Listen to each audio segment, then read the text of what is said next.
Assalomu alaykum, hurmatli televizor ko'rguvchilar, qadrli do'stlar. Bultur yil oxirida Urumchi Saharchi Madaniyat taraqqiyot cheklik shirkatining mablag' selishi bilan Xinjiang universiteti nashriyotining nashr qilishi bilan shohona asar Qutatqublikning Farg'onun nusxasi nashr qilinib, jamoatchilik bilan yuz ko'rishdi. Bu milliy hayotimizdagi xo'shallanarli bir ish. Shundaqla tantani qilishga arziydigan katta xo'sh xabar. Biz mushu munosabat bilan mushu yirik emgakka qatnashgan bir qism tilshunos, tadqiqotchi va mutaxassislarni bir yerga jam qildik. Men oldi bilan bugungi suhbatimiz taklif qilingan to'rdagi aziz mehmonlarni tanishtirib o'tay. Peshqadam ustoz, tilshunos, tadqiqotchi Mirsulton Ospanov.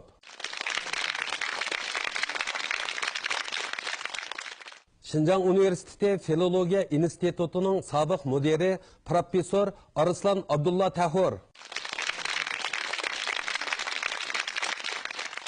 Millatlar nashriyatining kandidat oliy muharriri Obliz Urxon.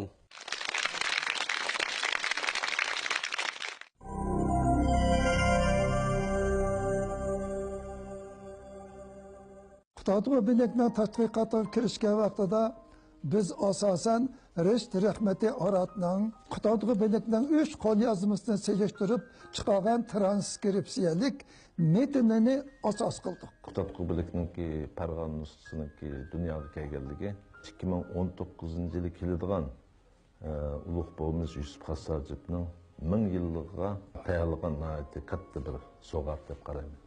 Odatda klassik asarlarni ishlagan chog'da osondagi mushu kasb bilan shug'ullanadigan mutaxassislar ishlaydi.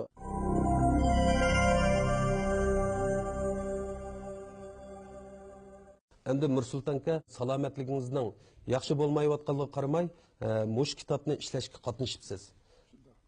Demak, mushu qandoq bir aqidaning mahsuli deb qarashga bo'ldi. Va bu xizmatni tamomlashimda mandaq bir narsa bor. Qutatqu bilikning tadqiqotida bizda texi o'ttirg'i qo'yilmagan ba'zi masalalar bor edi. Endi mushu masalalardan men o'zim tanlab mushu bir qismini oldim. 80-yillardan bu yonga biz Qutatqu bilikninki tadqiqotiga kirishdik. Qutatqu bilikning tadqiqotiga kirishgan vaqtida biz asosan Resht Rahmati Aratning Qutatqu bilikning 3 qo'lyozmasini selishtirib chiqargan transkripsiyalik metnini asos qildik. O'zimiz Qutatqu bilikning metnini ishlashga kirishmadik.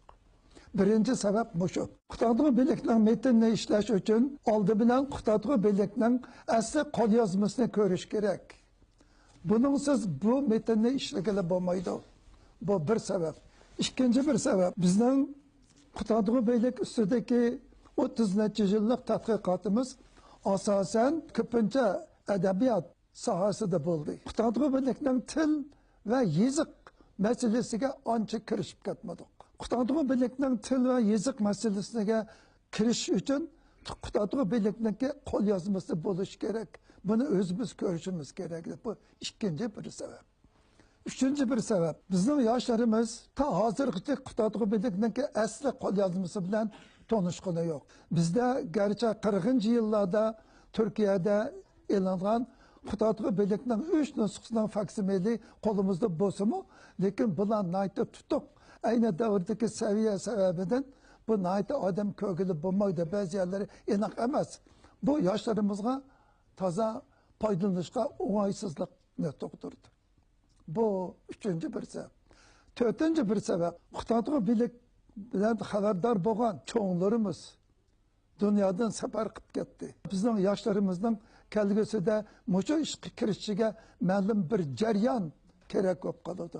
Shuning uchun men mushu masalalarni hal qilish, yoshlarimizning kelgusida Qutatqu bilikning asli nusxasidan obdan foydalanish uchun mushu vazifani o'z ustimga elib tayyorlagan. Endi Arslanka mush tavarruk asarninki beg'ishlimisini nihoyatda bir astoydillik bilan yezib chiqibsiz. Endi sizdan so'rab baksam, bugungi real sharoitimizda Qutatqublikning mushu Farg'on nusxasini jamoat bilan yuz ko'rishtirish va nashrga tayyorlashning qanday real qimmati bor deb qaraysiz?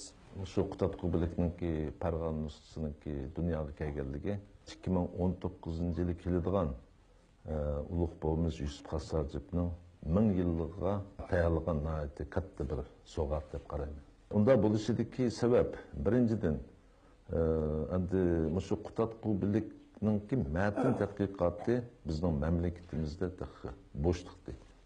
Endi buni Mirsulton akam o'z ixtiyorligi bilan huddiga elib buni ishlab chiqdi.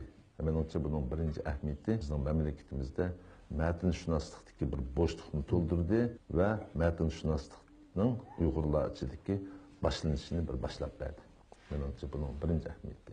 Ikkinchi birisi bizda qutatqubilik nazmi yashmisi va Uyg'ur yangi yozuq asosidagi transkripsiyasi nashr qilinganiga xili uzun bo'ldi. Endi menimcha shu asarning barliq kelishi bizningki shu Uyg'ur tilida nashr qilingan qutatqubilikningdagi ba'zi yetarsizliklarni to'liqlashga ko'p foydasi bor deb qarayman. Endi bu qutatqubilikningki 3 xil ko'chirilmasida bu xattatlar buni ko'chirish jarayonida xato ko'chirib qo'ygan, tushirib ko'chirib qo'ygan bunday ahvollar bor. Uning ustiga bu Farg'ona nusxasi Rossiyada filmga ilingan vaqtida asli asarniki ba'zi kanallari, qirg'oqlardagi so'zlar yoki qo'shimchalar, tovushlar rasmga tushmay qolgan taraflar bor ekan. Shuning bilan bu Rashid Rahmatiy Aratningki to'g'ri matnni turg'izishiga jiq qiyinchiliklarni kelgan. Shu sababdan shu eng to'g'ri, eng mukammal deb qaralayotgan shu Rashid Rahmatiy Aratningki turg'izgan matndimi ba'zi yetarsizliklarni Yevropa olimlari bayqadi. Endi bu savanliklar Uyg'ur tili nashr qilingan qutatqubilikdimi aynan ko'rilgan. Shunlashgan ma'u nusxaniki maydon kelishi mushu yetarsizliklarni to'liqlashda buning ahamiyatini aytdi. Endi buning ijtimoiy qiymat jihatini aytgan vaqtda meningcha qutatqubilikda nihoyat yaxshi axloq ko'zqarashlar o'tirib qo'yilgan. Endi shu asarni biz o'zimiz ko'rib, atrofli tadqiq qilsak, buni bo'pmi? Etik axloq nuqtasidan tadqiq qilsak, shu hozir mavjud bo'lgan axloq krizisiga taqobil turishdimi buni ahamiyatini aytdi. Zo'r deb qarayman. Endi Abduz apandi bu kitobningki shu mas'ul muharrirligi, uningkin mas'ul korrektorligini o'z ustingizga olibsiz. Endi balkim shu vazifani o'rindashda ba'zi bir muhim masalalarga duch keldingizmi deyman. 2012-yili Mirsulton ma'lum bu originalni G'ulom Hoji Saharchiga o'tkazgandan keyin G'ulom Hoji buni Saharchi madaniyat taraqqiyot cheklik shirkatining mas'uli Abdurasulga o'tkazdi. Buni Abdurasul buni bu originallarni menga o'tkazdi. Bu originallar hamda butunlay qo'lda ishlangan, necha ming betlik original. Hamda bu asar 11-asrning yodgorligi bo'lganligi uchun hozir zamon Uyg'ur tilidagi asarlarga o'xshamaydi hamda. Bizning Uyg'ur matbuotchiligida maxsus programma yo'q. Unda klassik asarlarni kompyuterga kirgizib, tayyorlab, uni jonliq bir taraf qildigan. Shunga odatda klassik asarlarni ishlagan chog'da osondagi shu kasb bilan shug'ullanadigan mutaxassislar ishlaydi. Shunga ham bizmi shuni qolgan qo'limizdan keladigan ishni qilaylik deb shuni buni oldik, keyin kompyuterga kirgizishni boshladik. Boshlagan chog'da qutatqubilikning tili Chog'toy tilidagi asarlarning imlosi bilan to'rt o'xshamaydi. Qadimgi Uyg'ur yozigidan arab yozigiga ko'chish bilan teng ikki yoziqni teng qo'llanayotgan davrning mahsuli bo'lg'achqa birsi imlosida og'ir turoqsizlik bor. Keyin yana birsi bu kompyuterda tizish odatda bir ish bo'lgan bilan bizning Uyg'urcha kunlik taqdisida faqat arab faris tillariga xos so'zlarda ishlatiladigan 9 harf bor. Bu bizning Uyg'urcha kunlik taqdisidan chiqmaydi. Farischa fontdan foydalanib tizgan chog'da yana arab faris tillari uchun ishlatilmaydigan, faqatla turkiy so'zlar uchun ishlatiladigan v bilan f oralig'ida o'qiladigan 3 chekitlik bir g'alati bir harf bor. Shu masalani hal qilolmadik. Birinchilab duch kelgan qiyin masala shu bo'ldi. Keyin buni Shinjong universitetidagi mutaxassislar bilan deyishib, oxiri bu masalani hal qildik. Endi hal qilgandan keyin bu texnik masalalar. Endi ikkinchi masala bu hozir zamon Uyg'ur tilidagi kitoblarni kompyuterga kirgizib tayyorlik qilgan chog'da uning imlosini o'zimiz bilganligimiz uchun bir o'qib olibla imlosini jonliq bir taraf qilamiz. Lekin buning kelganda undaq qilishga bo'lmadi. Uning ustida ba'zida mat bor, ba'zida mat yo'q. Bir so'zning imlosi 4-5 xil bo'lsa-mu, shu ayni qo'l yozmaning alohidaligi mutlaq ashroy qilgan asosda bir taraf qildik. Endi sen mas'ul muharrirlik nuqtasidan nima qilding degan chog'da, endi mas'ul muharrir bo'lgan odam eng oldi bilan shu asarni tushunib tayyorlaydigan salohiyatni ega qilish kerak. Bu masalalarni bayqab, Avtorning o'zi bilan kengashib, masalalarni jonliq bir taraf qila olish kerak. Hamda bu meni mas'ullarlik qildi degandan ko'ra bir o'rganish jarayon bo'ldi degan tuzuk. Mening kuchim yetadigan yere oldidagi kirish so'z bilan beg'ishlama. Bu g'oyat zo'r bir ulug' asarga yozilgan kirish so'z nihoyatda qisqa, yig'inchoq, ommabop yozilgan. Shuna kirish so'zni bir hassa ko'paytdik. Ko'paytib, hozir ilm sohasida datlashtirayotgan nurg'un masalalar, bir muncha masalaga javob bergizdik. Shuning bilan bu asarniki qimmati yana bir hassa oshdi. Hamda yana birisi anikin beg'ishlim masalasida Arslan Ma'lum bilan Nursulton Ma'lum o'sha beg'ishlimini qanday yozish, qanday muomala qilish masalasida nihoyat inchki astoydil muomala qildi bu ishga. Xudo 3 qatim tuzib musholat keldi. Shunga bu asar nihoyat inchki ishlandi deb qarayman. Yusuf Xon Sajib yozgan nusxa hozirgi dunyoda tepilmagan. Bizning mamlakatimizda Kitob ko'pillikka bag'ishlangan maxsus asar Langyin xonimninki Kitob ko'pillik va Sharq G'arb madaniyati degan asar. Yusuf Xon Sajib o'sha asarni yozgan chog'da qadimki Uyg'ur yozig'ida yozganmi yoki arab yozig'ida yozganmi, asli qo'lyozma bizga yetib kelmaganligi uchun bu ilm sohasidagi cho'ng bir sir.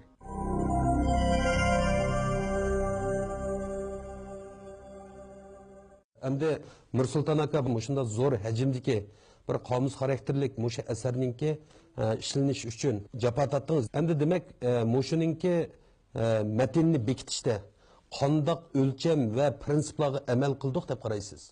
Qutadg'u bilakninki hozirgacha bizga ma'lum bo'lgan 3 nusxa bor. Birisi Farg'ona nusxasi, bu arab harflari asosidagi Uyg'ur yozig'ida yozilgan. Yani birisi Qohira nusxasi. Bu Qohirada saqlanayotdi. Bu arab yozig'i asosida yozilgan. Yani bir nusxa Avstriyaniki Vena kitobxonasida saqlanayotdi. Bu qadimki Uyg'ur yozig'i bilan yozilgan nusxa. Bu 3 nusxani o'z vaqtida Reşt Rahmati Arat 3 nusxani sedishtirib, bu 3 nusxadagi butun beytlarni tartibga tizgan. Umumi beytning soni 6645 beyt. Bu 3 nusxaning ichida Farg'ona nusxasi bir qadar to'liq. Farg'ona nusxasi garchi bir qadar to'liq bo'lsa-mu, 6231 beytga borgan vaqtida uning oyog'i uzilib qolgan. Men bu ishni o'zim tanlab olgan vaqtimda meni oldimga qo'yilgan masala nima deganda qaysi nusxani to'liqlash kerak. Men hamda 6231 beytlik bor bo'lgan Farg'ona nusxasi asos qildi. Endi Farg'ona nusxasida bo'lmagan kam qolgan beytlarni men Reşt Rahmati Aratning keltirgan transkriptlik metniga asosan Qohira nusxasidan ya bo'lmasa Vena nusxasidan opirib to'liqladi. Endi bu narsa tayyorlashda aslidagi kotib qanday ko'chirgan bo'lsa, qanday yozgan bo'lsa, men uning imlosiga tagmadim, ayni oldim. Endi agar men Qohira nusxasidan to'liqlagan bo'lsam, Qohira nusxasidagi imlo qanday bo'lsa, uni shu peti akeldim. Endi agar umi emas, bumi emas, qadimki Uyg'ur yozig'ida yozilgan nusxadan to'liqlangan bo'lsa, men uni Reşt Rahmati Aratning transkripsiyasiga qarab turib, uni shu davrdagi imloga o'rdim. Mana mushuning bilan 3 nusxa tayyor bo'ldi. Endi hozir bizga bu yerda Qutadg'ubilikning asli nusxasi ma'lum emas. Yusuf Xon Sajib yozgan nusxa hozirgi dunyoda tepilmagan. Biz qanday qildik? Biz şu ko'chirilgan nusxani tayyorladik. Shuning uchun ko'chirilgan nusxada aytish mumkinki, aslidagi Yusuf Xon Sajib yozgan Yusuf Xon Sajibning qalamidagi so'zlardan ba'zi so'zlar o'zgargan, ba'zi imlo o'zgargan bo'lishi mumkin. Endi bunga biz noiloj. Yozilgan Farg'ona nusxasi mening qalamimda o'z aybi bilan o'rindaldi. Beytlarning nomeridan qanday qo'ydilar? Beytlarning nomeri bizning hozir jamiyatga chiqqan birisi nazmi yashma, birisi nasri yashma. Nazmi yashma bilan nasri yashmaninki beytlarning nomeri o'xshash. Men shu nomerni o'xshash qo'ydim. Sabab nima desa, bizning kelgusidagi bu yoshlarimiz tadqiq qilib qolsa, beytlar almashib ketmasin deb nomerni o'xshash qo'ydi. Endi Arslanka, endi elimizde tadqiqotlik haqidagi mush tonishtirish, undan keyin tadqiqot, umumlashtirish qatorliq emgaklar izchil ishlanib kelyapti. Mush haqdagi qarashlaringiz qanday? Kutadqubilikni bilishimiz, kutadqubilik tadqiqotiga kirishimiz chet ellarga selishtirgan vaqtida darvaqa xili keyin. Agar biz shu Radlovninki bino va qayra nusxasini selishtirish orqali turg'izgan matni va uningki german tilidagi nashrini asos qilsak, ya'ni bu 1901-yildan 1910-yilgacha alliqda nashr qilingan. Endi mushuni chet ellardagi kutadqubilik tadqiqotininki boshlanmasi deb qarasak, shuningdek Abdushukur Muhammad Eminning 1956-yili Şinjan Üniversitetininki jurnalining sınaq sonida Uyg'urlarning qo'shkezak olimi Mahmud Qashqari va Yusuf Hassajov degan maqolasini bizdeki tadqiqotning boshlanmasi deb qarasak, bu ikkisining oralig'ida 46 yil farq qildi ekan. Endi gerçi shundoq keyin boshlagan bo'lsakmi, Uyg'urlar shu o'zininki ajdodni qoldirib ketgan merosni yarim asrdan sal ko'proq vaqtdan buyon nurg'un natijalarni qo'lga keltirdi. Endi buning har xil statistikalar bor ekan. Yaqinchida Yusufjon Yasin degan apandiniki Urumchi kashtik kezdagi chiqqan bir maqolasi bor ekan. Endi shu ma'lumotda maqoladan 300 parchadek maqola bor deyilibdi. Endi maxsus asarlarmi bizda xili jiq.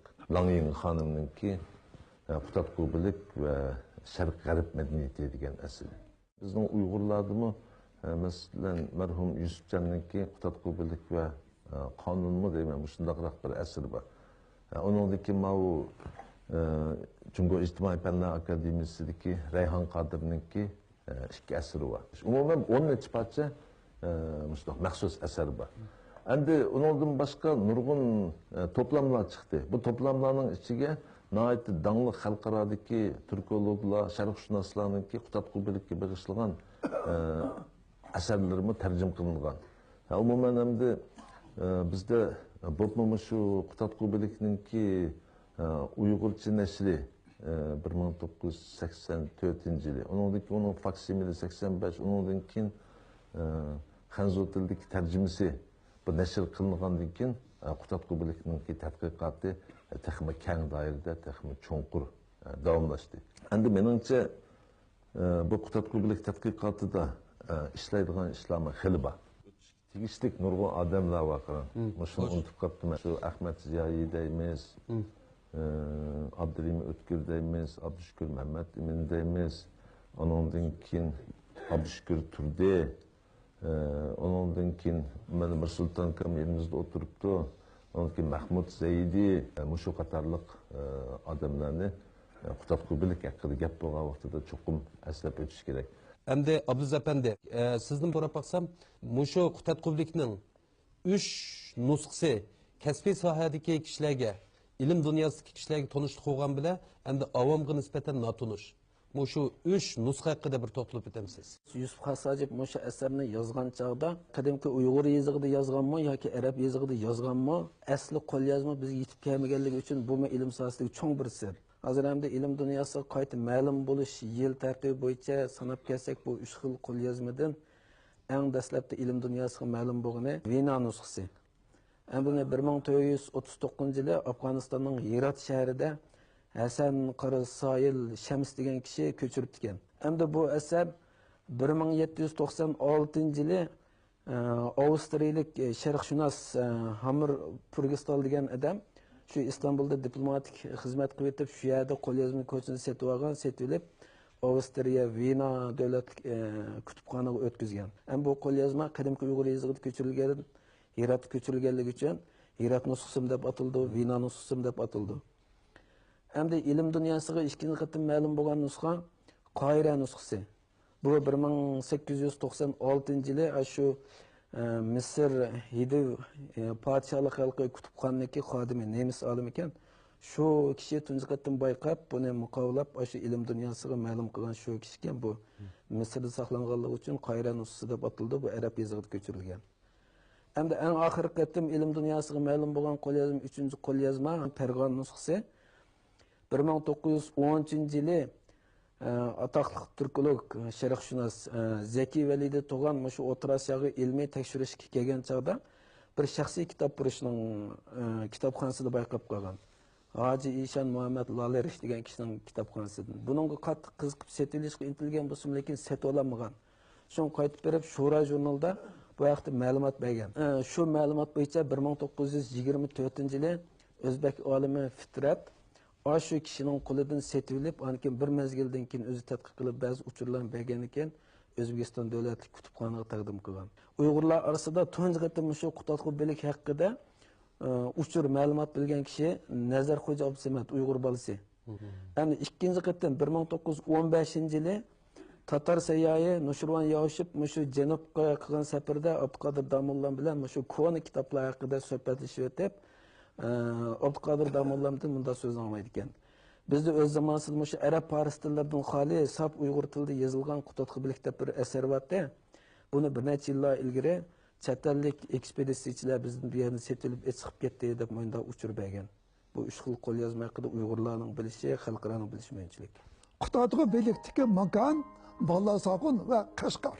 Menimki nazarimda Nursulton aka memleketimiz tavasida Uyg'urlar ichidan chiqqan yetuk bir tilshunos.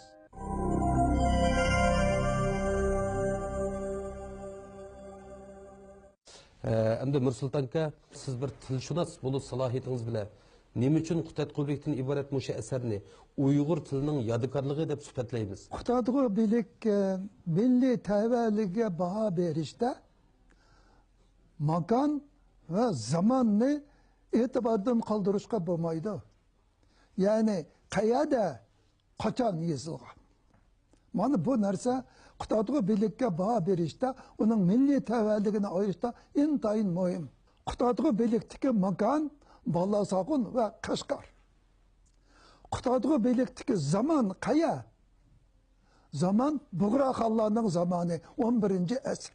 Musha masala hal bo'lgandan keyin ayni davrdagi, ya'ni 11-asrdagi butun turkiy tilli xalqlarning yoki uluslarning joylashish ahvoli, madaniyat ahvoli qanday? Bu narsalarni e'tibor berish kerak. Bunday bir odamning jamoatning o'rtasiga chiqishi uchun shunday bir sharoit bo'lishi kerak. Bu vaqtdagi jo'g'rafiyaviy muhitga hozirgi coğrafya muhit bilan qarag'ili bo'lmaydi.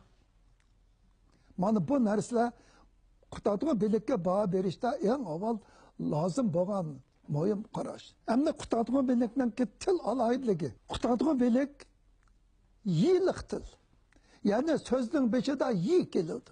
Yil, jil emas. Yo'l, jo'l emas. Yig, ji emas. İkinci bir alohidlik. Qutatqu bilik tili şilik til, silik til emas. Mesela baş, bas emas. Üçüncü bir. Qutatqu bilik tili g'ilik til, vilik til emas. Tağ, tağ emas. Tuğ, tuğ emas. Eserдің iki sözlük tavuş arasında qi tavuşu g'iga aylanmaydı. Mesela yatak olsa yatığı emas. Yatıqı. Bu alayidlik bizning hozirgi Qashqar va Xotan shevalarga tamamen o'xshash. Qutatqu bilikda ning bilan ni farqli. Hamda bu yerda bu kasbiy so'z ismlarning egilik kelishi ning, ismlarning tushum kelishi ni. Mana mushu alayidliklar bilan Qutatqu bilik tili G'arbiy Türkiy tillardan nayta iliqli farqlanib turadi. Endi bir narsa, Qutatqu bilik tili g'uchi, qilg'uchi, atguchi, borg'uchi degandek. Qildachi, attachi emas. Qildachi, attachilar Qutatqu bilikda bor bo'lsa-mu, lekin uning ko'rilish chastotasi intayin oz. Yana bir nuqta.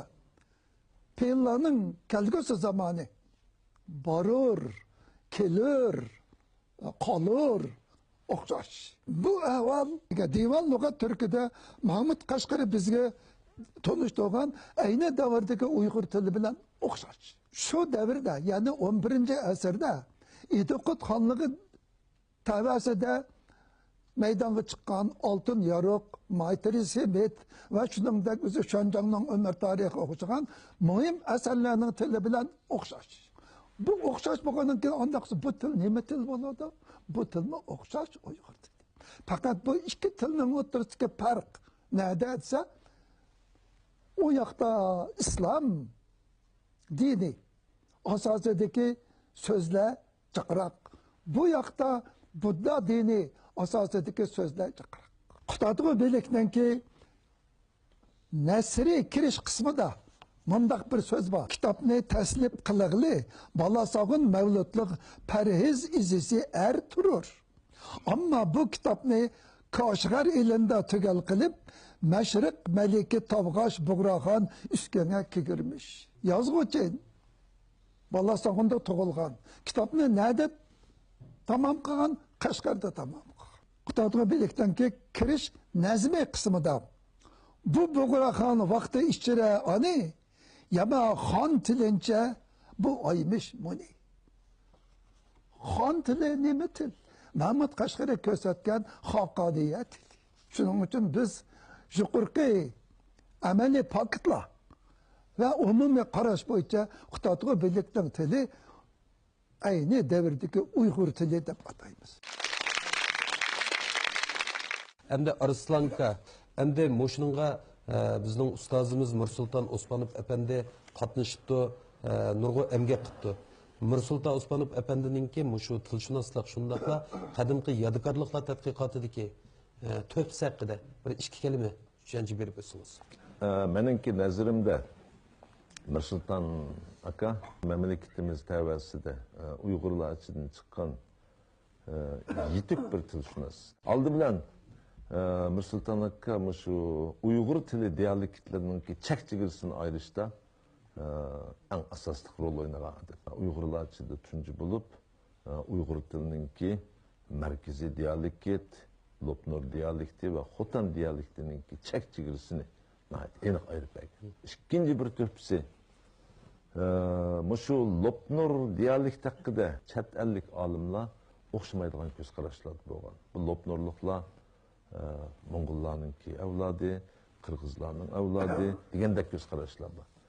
Shu ko'z qarashlar bu odamlar ilmiy yo'sinda radiya berib, Lopnor dialektininki tavallik masalasini hal qilganda. Uchinchisi, nurg'un chet ellik olimlar, masalan, Bernishdam vakilligidagi bu Uyg'ur tilida uzun so'ziq tovush bor degan bir ko'z qarashni o'ttirib qo'ygan. Bu odam endi shu qadimgi yaqinqi zaman Uyg'ur tillarini tafsiliy tadqiq qilish orqali bu ko'z qarashga ilmiy yo'sinda radiya bergan. Ondan keyin yana bir muhim masala bor. Bizningki shu hozirgi zaman Uyg'ur adabiy tilininki normalarininki bekitilishi va Uyg'ur tili imlo talaffuz qoidalarininki bekitilishidan Mirsulton akaninki to'pisi intayin zo'r. Ondan boshqa shu divonligi turkni nashrga tayyorlashdimi Mirsulton akam endi boshib ishlagan. Ondan keyin yana birisi eng muhimi shu qadimgi asarlarni raplash, nashr qilish ishlarida bu odamning to'pisi texmi zo'r. Biz bugun suhbat ustulimizdan o'rin olgan tilshunos Mirsulton Osmanov, Arslan Abdulla Tahur, shundaqla Obliz Urxun apandilar bilan nihoyat ko'ngilli paranglashdik. Shohona asar Qutadg'ulikning Farg'ona nusxasining yorug'liq chiqishi va jamoatchilik bilan yuz ko'rishi bizning ilm dunyosidagi bizni suyundiradigan katta xush xabar. Biz bu tadqiqotning texnik cho'nqurilishi, shundaqla muayyan bosqichda yangi bayqash va yangi natijalar bilan bezilishni chin qalbimizdan umid qilamiz. Bugungi suhbatimiz mushada oxirlashdi. Kelar hafta ko'rishaylik, xayr xo'sh.